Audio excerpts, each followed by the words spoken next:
Hello नमस्कार दोस्तों, स्वागत है आपका आज के मुख्य समाचारों की वीडियो में। जी हां दोस्तों, आपको यहां पर देखने को मिलेंगी सुबह से लेकर शाम तक की सारी बड़ी खबरें, मुख्य समाचार, ब्रेकिंग न्यूज अपडेट्स के रूप में। तो दोस्तों आपसे रिक्वेस्ट है इस वीडियो को ज़्यादा से ज़्यादा लाइक और शेयर करें। तो दोस्तों सीधे चलते हैं आज की पहली बड़ी खबर की ओर। पंजाब में सार्वजनिक समारोह पर लगी पाबंदी, शादी में भी 50 की जगह 30 लोग हो सकेंगे शामिल। जी हां दोस्तों, इस महामारी से लड़ रही पंजाब की सरकार ने एक बार फिर से सभी सार्वजनिक समारोह पर पूरी तरह से रोक लगा दी है। सामाजिक समारोह को 5 और ब्याह शादी को 50 के बजाय 30 तक सीमित कर दिया है। बाकी जगह 5 या इससे ज्यादा लोगों के इकट्ठा होने पर पाबंदी रहेगी। सोमवार दोपहर बाद जारी नई गाइडलाइन संबंधित अधिसूचना में कहा गया है कि सभी जिलों में पुलिस और प्रशासन की संयुक्त टीमें सामाजिक समारोह और साथ ही शादियों और सामाजिक कार्यक्रमों पर प्रतिबंधों को सख्ती से लागू करेगी। इस महामारी के नए मरीजों की संख्या में कोई गिरावट नहीं आती हुई देख पंजाब सरकार ने सोमवार को सामाजिक व सार्वजनिक समारोह को लेकर सख्त निर्देश जारी किए। नई गाइडलाइन के अनुसार शादी समारोह में भाग लेने के लिए मेहमानों की संख्या को 50 से घटाकर 30 कर दिया गया है। वहीं भोग, बर्थडे पार्टी आदि में 5 से ज्यादा मेहमान शामिल नहीं हो सकेंगे। अगर ऐसा होता है तो पुलिस को FIR दर्ज करने का अधिकार दिया गया है। इसके बाद दोस्तों जानते हैं अगली बड़ी खबर। राजस्थान की सियासत गरमाई, सचिन पायलट किसी फॉर्मूले पर नहीं राजी, राहुल गांधी संग मुलाकात से किया इनकार। जी हां दोस्तों, राजस्थान प्रदेश कांग्रेस के अध्यक्ष और डिप्टी CM सचिन पायलट के बागी तेवर के कारण गहलोत सरकार मुश्किलों में फंस गई है। सूत्रों के मुताबिक सचिन पायलट ने इस बात से इनकार कर दिया है कि वो राहुल गांधी से मुलाकात करेंगे। इसके अलावा उन्होंने प्रियंका गांधी से बातचीत से भी इनकार किया है। सूत्रों के मुताबिक सचिन ने कहा है कि कांग्रेस से किसी भी समझौते या फॉर्मूले पर बात नहीं हुई है। राजस्थान में रविवार से ही सियासी ड्रामा जारी है। सोमवार को भी मुख्यमंत्री अशोक गहलोत के आवास पर जयपुर में कांग्रेस विधायक दल की बैठक हुई। बैठक में कांग्रेस के विधायकों की संख्या पर सस्पेंस बरकरार है। विधायक दल की बैठक के बाद कांग्रेस विधायकों को होटल में शिफ्ट कर दिया गया। इसके बाद दोस्तों जानते हैं अगली बड़ी खबर। प्रवासी कामगारों के लिए वरदान बना रेलवे, हजारों मजदूरों को दिया रोजगार। जी हां दोस्तों, इस महामारी में भारतीय रेलवे प्रवासी मजदूरों के लिए वरदान साबित हुआ है। भारतीय रेलवे द्वारा प्रवासी कामगारों के लिए प्रधानमंत्री गरीब कल्याण रोजगार योजना के तहत अभी तक 90,000 से अधिक मानव दिवस के बराबर रोजगार सृजन किया गया है और इसके लिए 328 करोड़ रुपए से अधिक का भुगतान भी किया जा चुका है। रेल मंत्री पीयूष गोयल ने यह जानकारी दी। रेलवे ने गरीब कल्याण रोजगार योजना के तहत इंफ्रास्ट्रक्चर विकास के लिए विभिन्न प्रोजेक्ट्स में प्रवासी कामगारों को रोजगार उपलब्ध कराया है। 125 दिन के मिशन मोड में चलाए जा रहे इस अभियान में 8 लाख मानव दिवस के बराबर रोजगार पैदा हुआ है। इसके बाद दोस्तों जानते हैं अगली बड़ी खबर। केंद्र सरकार का बड़ा फैसला, प्राइवेट हॉस्पिटल में भी हो सकेगा इस महामारी का सस्ता इलाज। जी हां दोस्तों, केंद्र सरकार ने प्राइवेट हॉस्पिटल्स में इस महामारी के सस्ते इलाज को लेकर बड़ा फैसला किया है। इसके तहत केंद्र सरकार की स्वास्थ्य योजना के तहत पैनल में शामिल किए गए अस्पताल योजना के लाभार्थियों से इलाज के लिए राज्य सरकार की ओर से तय दर के मुताबिक शुल्क वसूल कर पाएंगे। CGHS निदेशक की ओर से जारी ऑफिस मेमोरेंडम में कहा गया है कि पैनल में शामिल प्राइवेट अस्पताल योजना के लाभार्थियों से राज्य सरकारों की ओर से तय ट्रीटमेंट पैकेज रेट्स के हिसाब से शुल्क ले सकेंगे।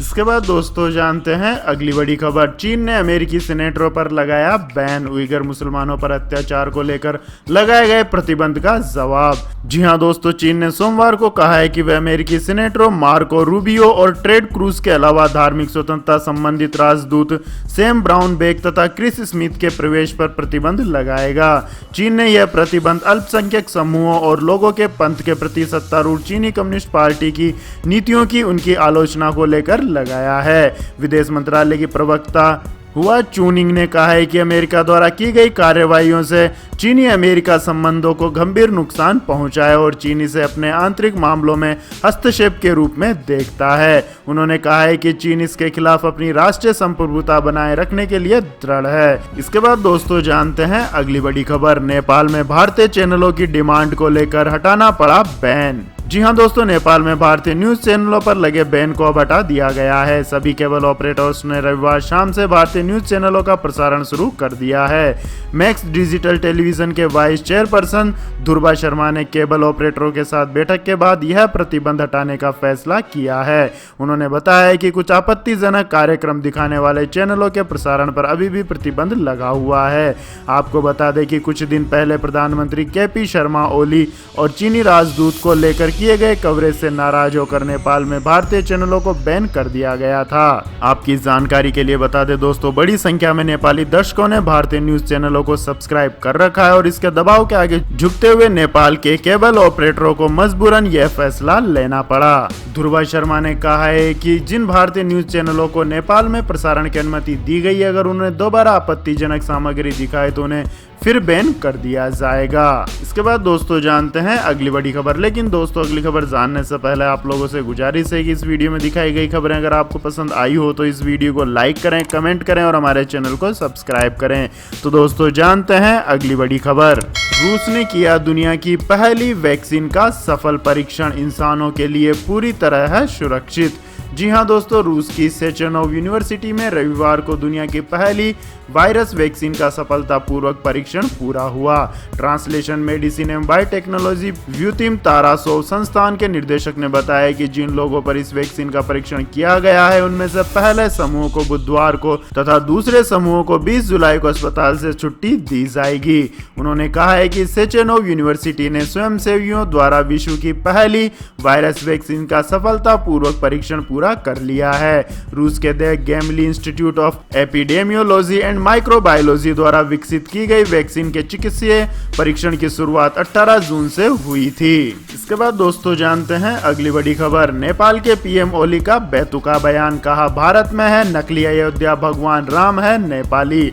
जी हां दोस्तों, इस्तीफे का दबाव झेल रहे नेपाल के प्रधानमंत्री केपी शर्मा ओली ने भारत को लेकर फिर एक बार विवादित और बेतुका बयान दिया है। उन्होंने कहा है कि भारत ने सांस्कृतिक अतिक्रमण के लिए नकली अयोध्या का निर्माण किया है, जबकि असली अयोध्या नेपाल में है। साथ ही उन्होंने कहा है कि भगवान राम नेपाली है, ना कि भारतीय। आपको बता दें कि ओली पहले कह चुके हैं कि भारत उसको सत्ता से हटाने की साजिश रच रहा है। नेपाल के प्रधानमंत्री निवास में आयोजित एक कार्यक्रम में ओली ने कहा है कि भारत ने नकली अयोध्या खड़ा कर नेपाल के सांस्कृतिक तथ्यों का अतिक्रमण किया है। उन्होंने कहा है कि भगवान श्री राम की नगरी अयोध्या भारत के उत्तर प्रदेश में नहीं बल्कि नेपाल के वाल्मीकि आश्रम के पास है। इसके बाद दोस्तों रुक करते हैं अगली बड़ी खबर का। खाने पीने की चीजें हुई सस्ती, खाद्य महंगाई दर 9 महीने के निचले स्तर पर, जून में रही 7.87%।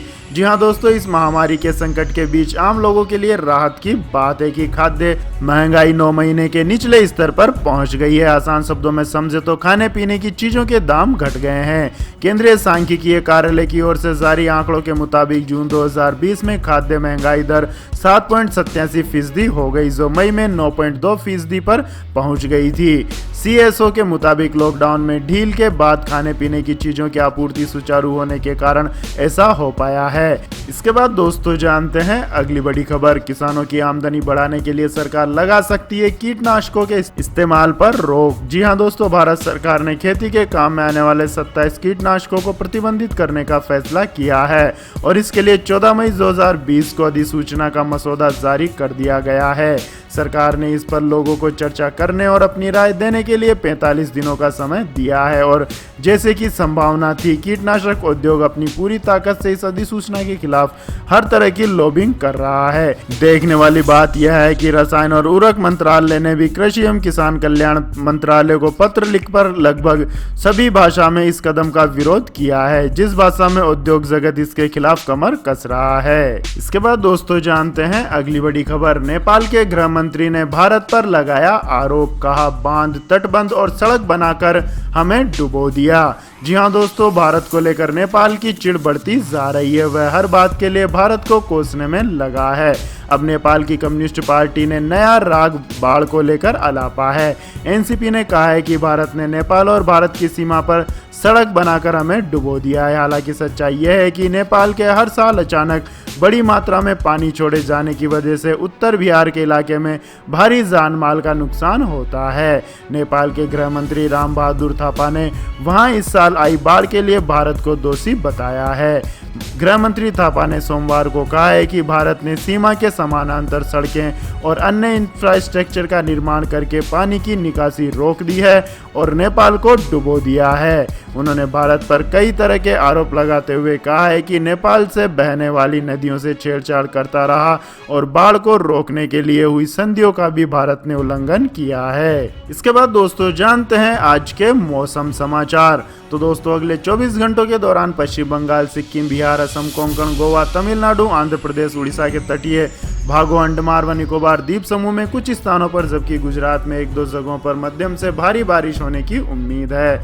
वहीं पूर्वोत्तर भारत के बाकी हिस्सों, आंतरिक उड़ीसा, छत्तीसगढ़, पूर्वी मध्य प्रदेश, उत्तर प्रदेश के पूर्वी और मध्य भागों, विदर्भ, मराठवाड़ा, दक्षिण मध्य महाराष्ट्र, केरल, आंतरिक कर्नाटक और रायलसीमा में हल्की से मध्यम बारिश के आसार हैं। वहीं पूर्वी गुजरात, उत्तराखंड, हिमाचल प्रदेश, जम्मू कश्मीर, गिलगित बल्टिस्तान, मुजफ्फराबाद, शेष गुजरात, पंजाब के कुछ हिस्सों और हरियाणा के कुछ स्थानों पर हल्की बारिश हो सकती है। दिल्ली में मौसम मुख्यतः शुष्क रहने की संभावना है। इसके बाद दोस्तों जानते हैं अगली बड़ी खबर। दिल्ली में डीजल का भाव पहली बार 81 रुपए लीटर के पार। जी हां दोस्तों, सप्ताह के पहले दिन सोमवार को पेट्रोल डीजल पर आम आदमी को बड़ा झटका लगा है। लगातार दूसरे दिन डीजल की कीमतों में इजाफा हुआ है। ऑयल मार्केटिंग कंपनियों ने सोमवार को डीजल की कीमतों में 11 पैसे प्रति लीटर की बढ़ोतरी की है। इस बढ़ोतरी के बाद राष्ट्रीय राजधानी दिल्ली में डीजल का भाव रिकॉर्ड स्तर पर पहुंच गया है। दिल्ली में 1 लीटर डीजल का दाम 81.05 रुपए प्रति लीटर हो गया है। हालांकि पेट्रोल के भाव में कोई इजाफा नहीं किया गया है। पेट्रोल की कीमत 80 रुपए 43 पैसे प्रति लीटर पर बनी हुई है। इसके बाद दोस्तों जानते हैं अगली बड़ी खबर। 50,000 रुपए के करीब पहुंचे सोने के भाव। चांदी भी 858 रुपए महंगी हुई। जी हां दोस्तों, अंतर्राष्ट्रीय बाजार में तेजी का असर आज दिल्ली सराफा बाजार में भी देखने को मिला है। आज दोनों कीमती धातुओं के भावों में इजाफा हुआ है। एक तरफ पीली धातु की चमक 120 रुपए प्रति 10 ग्राम बढ़ी तो वहीं दूसरी तरफ चांदी 858 रुपए प्रति किलोग्राम उछली। दुनिया भर में इस महामारी के संक्रमण का मामला लगातार तेजी से बढ़ रहा है। यही कारण है कि सुरक्षित निवेश विकल्प के तौर पर सोने चांदी की मांगों में इजाफा हो रहा है। दिल्ली सराफा बाजार में सोने के भाव में 120 रुपए प्रति 10 ग्राम का इजाफा हुआ। इसके बाद अब नया भाव 49,960 रुपए प्रति 10 ग्राम हो गया है।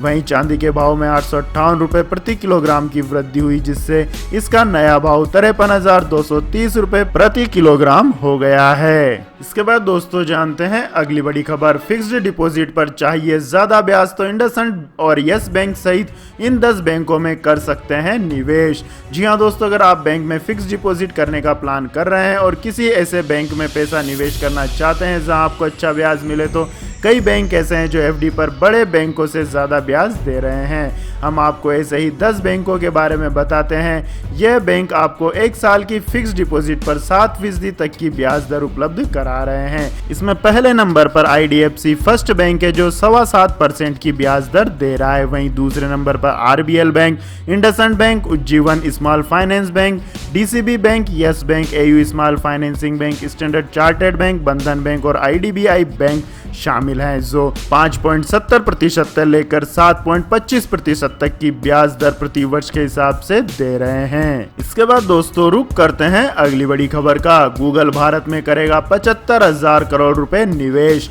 भारत की डिजिटल अर्थव्यवस्था में आएगी तेजी। जी हां दोस्तों, गूगल ने भारत की डिजिटल अर्थव्यवस्था को गति देने में मदद करने के लिए 75,000 करोड़ रुपए के फंड की घोषणा की है। गूगल के CEO सुंदर पिचई ने देश में आयोजित हो रहे अनूठे गूगल फॉर इंडिया कार्यक्रम में भारत में 75,000 करोड़ रुपए निवेश करने की बात कही है। उन्होंने कहा है कि डिजिटल अर्थव्यवस्था को गति देने के लिए गूगल अगले 5 से 7 वर्षों में 75,000 करोड़ रुपए निवेश करेगा। इकोसिस्टम इन्वेस्टमेंट में यह निवेश इक्विटी इन्वेस्टमेंट, पार्टनरशिप और ऑपरेशनल इंफ्रास्ट्रक्चर का मिक्स्ड होगा। इसके बाद दोस्तों जानते हैं अगली बड़ी खबर। स्वच्छ भारत की बदौलत घट रहा भूजल में प्रदूषण। अंतर्राष्ट्रीय एजेंसी की रिपोर्ट में दावा। जी हाँ दोस्तों, स्वच्छ भारत की बदौलत भूजल समेत सभी प्राकृतिक संसाधनों में प्रदूषण का स्तर घटने लगा है। ग्रामीण क्षेत्रों के खुले में शौच मुक्त होने का नतीजा उत्साहजनक रहा है। इससे न सिर्फ लोगों के स्वास्थ्य में सुधार हुआ है, बल्कि लाखों लोगों की जान बचाने में सफलता मिली है। यूनिसेफ समेत कई एजेंसियों की अध्ययन रिपोर्ट में इसका विस्तार से जिक्र किया है। यूनिसेफ के अध्ययन में स्वच्छ भारत मिशन के पर्यावरणीय प्रभाव और उसकी कम्युनिकेशन के प्रभाव का मूल्यांकन किया गया है और इसकी रिपोर्ट के मुताबिक स्वच्छ भारत मिशन का असली प्रभाव प्राकृतिक संसाधनों पर पड़ा है। इसमें दूषित होते भूजल के स्तर में सुधार हुआ है, वहीं सतही जल का प्रदूषण भी घट रहा है। नित्य प्रदूषित होती मिट्टी और वायु सहित पर्यावरण के सभी पहलुओं पर इसका सकारात्मक प्रभाव दिखा है। इसके बाद दोस्तों जानते हैं अगली बड़ी खबर। 5वीं बार महंगा हुआ Xiaomi का ये स्मार्टफोन। अब 12,499 रुपए है शुरुआती कीमत। जी हाँ दोस्तों, Xiaomi के Redmi Note 8 की कीमत हर महीने लगातार बढ़ रही है और अब फिर से यह फोन महंगा हो गया है। इस बार इस फोन का दाम 500 रुपए बढ़ गया है और ऐसा 5वीं बार हुआ है। कीमत में बढ़ोतरी के बाद अब इसे 12,499 रुपए के शुरुआती कीमत में खरीदा जा सकता है, जो कि 4GB RAM plus 64GB storage variant की है। वहीं 6GB RAM plus 128GB storage अभी भी 14,499 रुपए में खरीदने के लिए उपलब्ध है। तो यह थी दोस्तों आज की सभी महत्वपूर्ण बड़ी खबरें। तो दोस्तों आपको हमारा वीडियो कैसा लगा कमेंट करके जरूर बताएं और हमारे इस वीडियो को अधिक से अधिक लाइक और शेयर करें। साथ ही हमारे चैनल को सब्सक्राइब करके बेल आइकन का बटन भी दबा लें। धन्यवाद। जय हिंद, जय भारत, वंदे मातरम।